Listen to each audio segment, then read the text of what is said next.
We're talking about get a better how to. That sucked. Today I'm gonna try and give you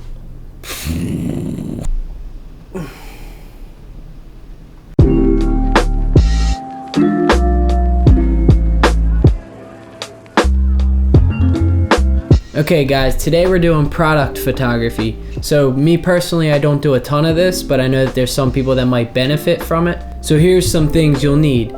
One, obviously a camera, and this doesn't have to be a high-end DSLR camera. I started out with my phone and then also even shooting with a GoPro, which I know isn't ideal. I'm gonna be using my Panasonic Lumix GH5. Okay, so number two is a tripod, and this is one that isn't a necessity, but it can definitely help if you want it to be a sturdy shot and have your camera to where you can see what you're gonna shoot first. Okay, so number three is something to set your product on or have as a background. If it's something that's old or vintage, then you want your backdrop to be maybe something rugged, like maybe like some wood or something like that that goes along with the product that you're shooting. Number four is going to be lighting. For me, ideally would be window light. I have some of these big lights that I use. You don't have to go out and buy expensive lighting. You can use whatever you have in your house. It's not a necessity. You can still get a really good picture just using light coming in from the front door, like coming in from a window or anything like that. It doesn't have to be a really expensive light. Okay, and I would say the last thing, number five, is just any extra stuff that you want around your product to kind of bring it all together. Ideally, you want it to match whatever your product is.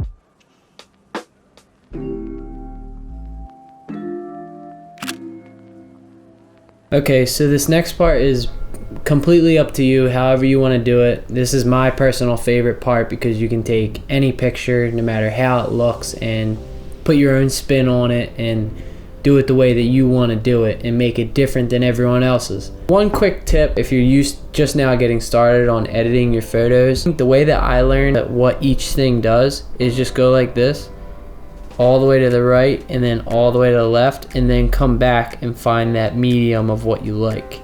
Just do that with everything, and then you'll eventually figure out what everything does and how it affects each picture. Alright, so next thing I'm going to do is go into effects, and I'm going to add a little bit of texture, maybe go up to 15, and then a little bit of clarity. Make that up to like 8. Okay, so next thing I'm gonna do is add a little bit of vignette.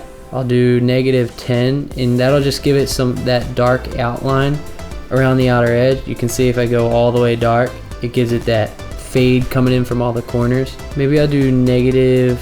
Lately, for my editing, I've been adding grain. So if you go down to grain amount right here, I'll take it up to 50.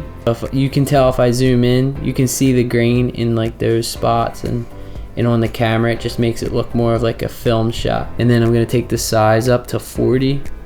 Okay, so the last thing that I'm going to do for this picture, I think, is I'm going to select the camera and make the camera a little bit brighter to make it stand out from everything else. Hit this selection tool, the plus, the paintbrush, this right here, and then you just basically paint on everywhere that you want it to select.